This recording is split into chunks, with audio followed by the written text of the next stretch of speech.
দ্বৈত নাগরিকত্বের অভিযোগ এনে এনসিপি মনোনীত প্রার্থী ও সাবেক উপদেষ্টা নাহিদ ইসলামের প্রার্থিতা স্থগিত চেয়ে সুপ্রিম কোর্টে রিট দায়ের করেছেন ঢাকা 11 আসনের জাতীয় পার্টি সমর্থিত প্রার্থী শামীম আহমেদ। 9 ফেব্রুয়ারি সোমবার দায়ের করা এই রিটে প্রধান নির্বাচন কমিশনার, নির্বাচন কমিশন সচিব, সংশ্লিষ্ট রিটার্নিং কর্মকর্তা এবং নাহিদ ইসলামকে বিবাদী করা হয়েছে।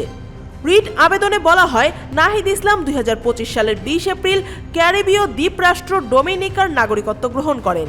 আবেদনকারীর দাবি, বাংলাদেশের সংবিধান ও বিদ্যমান নির্বাচন আইন অনুযায়ী কোনো ব্যক্তি দ্বৈত নাগরিক হলে তিনি জাতীয় সংসদ নির্বাচনে প্রার্থী হওয়ার যোগ্যতা হারান।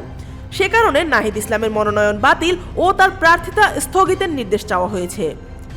এই অভিযোগকে কেন্দ্র করে নির্বাচন কমিশন ও রাজনৈতিক অঙ্গনে নতুন করে আলোচনা শুরু হয়েছে। সংশ্লিষ্টরা বলছেন, আদালত যদি রিটটি গ্রহণ করে শুনানিতে নেন, তাহলে নির্বাচনের আগেই বিষয়টি আইনগত নিষ্পত্তি হতে পারে। ফলে নির্বাচনী মাঠে এর সরাসরি প্রভাব পড়ার আশঙ্কাও উড়িয়ে দেওয়া যাচ্ছে না।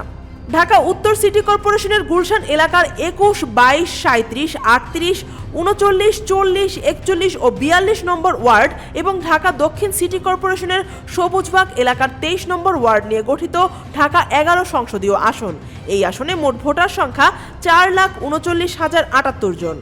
এই আসনে প্রতিদ্বন্দ্বিতা করছেন বিএনপির এম.এ. কাইয়ুম, এনসিপির মোহাম্মদ নাহিদ ইসলাম, স্বতন্ত্র প্রার্থী কোহিনুর আক্তার বিথি, বাংলাদেশ সাংস্কৃতিক মুক্তিজোটের কাজী মোহাম্মদ শহীদুল্লাহ, গণফোরামের মোহাম্মদ আব্দুল কাদের, গণ অধিকার পরিষদের মোহাম্মদ আরিফুর রহমান, বাংলাদেশ রিপাবলিকান পার্টির মোহাম্মদ জাকির হোসেন, ন্যাশনাল পিপলস পার্টির মোহাম্মদ মিজানুর রহমান, জাতীয় পার্টির শামীম আহমেদ এবং ইসলামী আন্দোলন বাংলাদেশের শেখ মোহাম্মদ ফজলে বারী মাসুদ।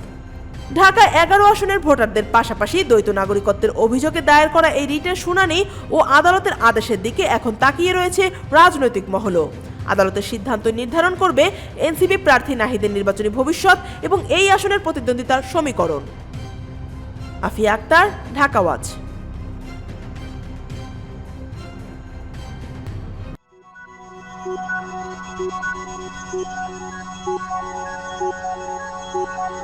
Thank you.